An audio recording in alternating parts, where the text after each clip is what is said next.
ನಮಸ್ಕಾರ, ನನ್ನ ಹೆಸರು ಯಶರಾಜ್ ನಾಗೇಶ್ವರಿ ಅಂತ. ನಾನು ಸ್ಟೇಟ್ ಎಕ್ಸಿಕ್ಯೂಟಿವ್ ಮೆಂಬರ್ ಇದ್ದೀನಿ. ಇವಾಗ ಈಗ ಬಸ್ಸಿನ ಸಮಸ್ಯೆ ಎಲ್ಲರಿಗೂ ಸ್ಟೂಡೆಂಟ್ಸ್ಗೆ ಎಲ್ಲರೂ ಆಗ್ತಿದೆ. ಹಾಗೆ ಇವಾಗ ನಾನು 14 ಸಲ ಈಗ ಮುಂದೂಡಿನ ಎಲ್ಲ ಅಧಿಕಾರಿಗಳು ಮತ್ತೆ ಸಿಸಿಡಿ ಏನು ರೆಸ್ಪಾನ್ಸ್ ಇಲ್ಲ. ಒಂದು 3 ದಿನ ನಮಗೆ ಒಬ್ಬ ಏನು ರೆಸ್ಪಾಂಡ್ ಮಾಡಲ್ಲ. ಬಸ್ ಮೀಟ್ ಮಾಡ್ತಾರೆ ಮತ್ತೆ ಬಸ್ ಹಂಗೆ ಮಾಡ್ತಾರೆ. ಎಲ್ಲರೂ ಸ್ಟೂಡೆಂಟ್ಸ್ಗೆಲ್ಲ ಇಲ್ಲೇ ಬಂದು ಇಲ್ಲೇ ಮಾಡಿ ಮತ್ತೆ ಒಂದು 15 ಶೇಕಡ ಮತ್ತೇನು ಹೆಚ್ಚಿಗೆ ಮಾಡಿಟ್ಟಾರಂತೆ. ಅವ್ರಿಗೆ ಫ್ರೀ ಮಾಡಿ ನಮಗೆ 15 ರೂಪಾಯಿ ಒಮ್ಮೆ ಹಂಗೆ ಮಾಡೋದು ಹಿಂಗೆ ಮಾಡಿದ್ರೆ ಏನು ಮಾಡ್ಬೇಕಲ್ಲ ಸ್ಟೂಡೆಂಟ್ಸ್ ನಾವು ಎಲ್ಲ ಸಲ ಹಿಂಗೆ ಮಾಡ್ತಾರೆ. ಅದಕ್ಕೆ ನಾವು ಅವ್ರ ಅಂತ ಹೇಳಿ ಅವರು ಕಷ್ಟ ಎಲ್ಲ ಸಪೋರ್ಟ್ ಮಾಡ್ತಾರೆ. ಎಲ್ಲರೂ ಸಪೋರ್ಟ್ ಮಾಡ್ತಾರೆ. ಈಗ ವಾಪಸ್ ಹೊರಗಡೆ ರಿಟರ್ನ್ ಅವ್ರು ಯಾವಾಗಿನವರೆಗೂ ಬಸ್ ಸಮಸ್ಯೆಯಿಂದ ಸರಿ ಆಗಿಲ್ಲ ಮುಂದೆ ಅದಕ್ಕೆಲ್ಲ ಮುಂದೆ ಏನೋ ಸಮಸ್ಯೆ ಬಸ್ ಆದ್ರೂ ಬ್ಲಾಕ್ ಮಾಡ್ತಾರೆ, ಬ್ಲಾಕ್ ಮಾಡ್ತೀವಿ.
ಇವತ್ತಿನ ದಿನ ಇಡೀ ನಮ್ಮ ಕರ್ನಾಟಕ ರಾಜ್ಯದಲ್ಲಿ ಈ ದುಷ್ಟ ಸರ್ಕಾರ 5 ಬ್ರಿಟಿಷ್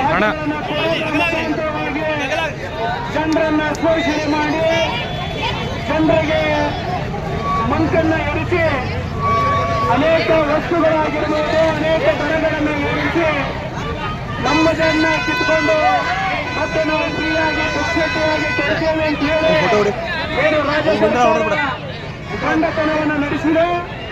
ಆ ಗಂಡತನಕ್ಕೆ ವಿರುದ್ಧವಾಗಿ ನಾವು ಇಡೀ ರಾಜ್ಯದಲ್ಲಿ ಇವತ್ತು ಅಖಿಲ ಭಾರತ ವಿದ್ಯಾರ್ಥಿ ಪರಿಷತ್ ಆಗಿರ್ಬೋದು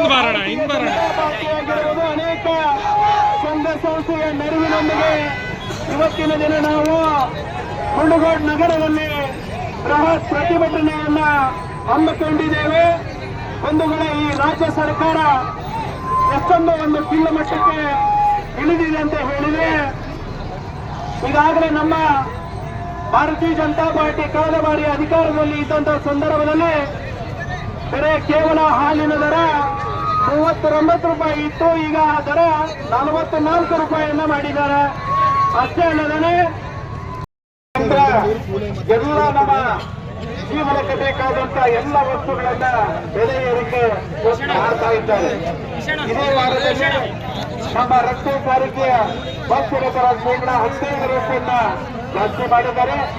ಅದರಿಂದ ಹಾಲಿನ ದರ ಜಾಸ್ತಿ ಮಾಡಿದ್ರು, ನೋಂದಣಿ ಶುಲ್ಕ ಜಾಸ್ತಿ ಮಾಡಿದ್ರು, ವಿದ್ಯುತ್ ಬಿಲ್ ಜಾಸ್ತಿ ಮಾಡಿದ್ರು.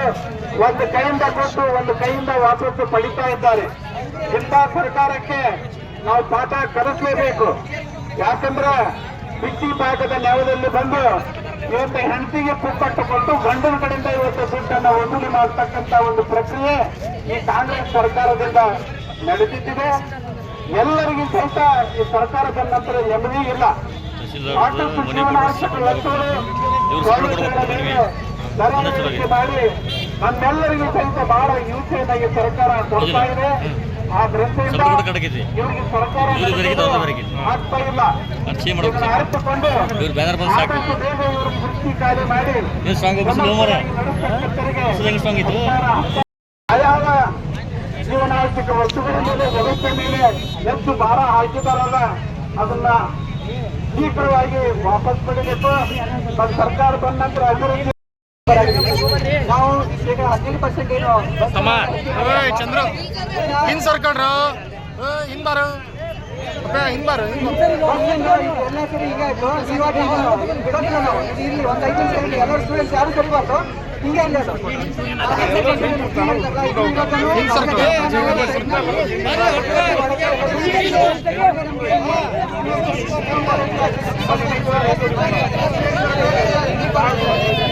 ಅಣ್ಣ ಹಿಂಸಾರಿ ಮತ್ತೆ ಸ್ಟೂಡೆಂಟ್ಸ್ ಹೋಗ್ತಿದ್ದಾರೆ.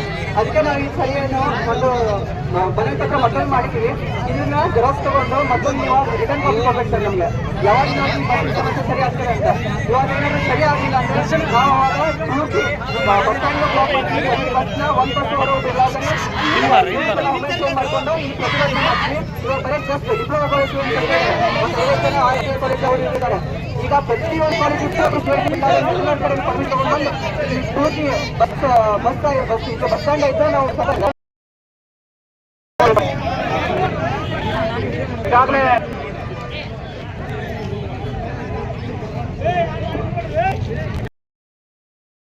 ತಾಲೂಕಲ್ಲಿ ಬಹಳ ಚೆನ್ನಾಗಿದೆ ಅಂತ ಹೇಳಿ ಇಲ್ಲಿ ಬೇರೆ ಬೇರೆ ತಾಲೂಕಿನಿಂದ ವಿದ್ಯಾರ್ಥಿಗಳು ಕೂಡ ನಮ್ಮ ತಾಲೂಕಿಗೆ ಬರ್ತಾ ಇದ್ದಾರೆ. ಅತಿ ಹೆಚ್ಚಿನ ಸಂಖ್ಯೆಯಲ್ಲಿ ಡಿಪ್ಲೊಮಾ ಕಾಲೇಜಿನ ವಿದ್ಯಾರ್ಥಿಗಳಿಗೆ ಸಂಖ್ಯೆ ಇದೆ. ಅದಕ್ಕಾಗಿ ನೀವು ಬಸ್ ಅನ್ನು ನಿಲ್ಲಿಸುವಂತ ವ್ಯವಸ್ಥೆ ಅಥವಾ ಇಲ್ಲಪ್ಪ ಅಂತ ಹೇಳಿದ್ರೆ ಸ್ಪೆಷಲ್ ಆಗಿ 2% ಆದ್ರೂ ಕೂಡ ಡಿಪ್ಲೊಮಾ ಕಾಲೇಜಿಗೆ ಬಿಡುವಂತ ವ್ಯವಸ್ಥೆ ಆಗ್ಬೇಕಂತ ಹೇಳಿ ನಿಮ್ಮ ವಿದ್ಯಾರ್ಥಿಗಳ ಪರವಾಗಿ ನಾನು ಭಾರತೀಯ ಜನತಾ ಪಾರ್ಟಿ ಅಖಿಲ ಭಾರತೀಯ ವಿದ್ಯಾರ್ಥಿ ಪರಿಷತ್ತಿನ ಪರವಾಗಿ ವಿನಂತಿ ಮಾಡಿಕೊಳ್ತಾ ಇದ್ದೀನಿ. ಇದಕ್ಕೆ ನೀವು ಸಮಯವನ್ನು ನಿಗದಿಪಡಿಸ್ತಾ ಇದ್ದೀವಿ. ಒಂದು ವಾರದಲ್ಲಿನೇ ನಮಗೆ ಅಲ್ಲಿ ಬಸ್ಸಿನ ವ್ಯವಸ್ಥೆ, ವಿದ್ಯಾರ್ಥಿಗಳಿಗೆ ತೊಂದರೆ ಆಗದ ರೀತಿಯಲ್ಲಿ ಎಲ್ಲಾ ಬಸ್ಗಳು ನಿಲ್ಲಬೇಕು ಅಥವಾ ಸ್ಪೆಷಲ್ ಆಗಿ 2 ಬಸ್ಗಳನ್ನಾಗಲಿ ನೀವು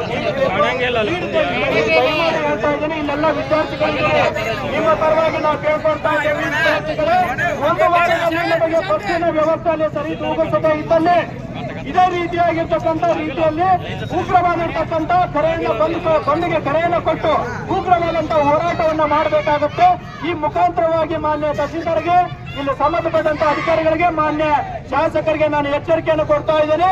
ಒಂದು ವಾರದಲ್ಲಿ ಡಿಪ್ಲೊಮಾ ಕಾಲೇಜ್ಗೆ ಪ್ರತಿಯೊಂದು ಬಸ್ ನಿಲ್ಲದೆ ಹೋದಲ್ಲಿ ಉಗ್ರವಾದಂತ ಹೋರಾಟವನ್ನು ನಾವು ಮಾಡಬೇಕಾಗುತ್ತೆ. ನಮಗೆ ಬಸ್ಗಳಲ್ಲಿ ನಿಲ್ಲಲೇಬೇಕು. ಅದು ಆಗದ ರೀತಿಯಲ್ಲಿ ಹೋರಾಟವನ್ನು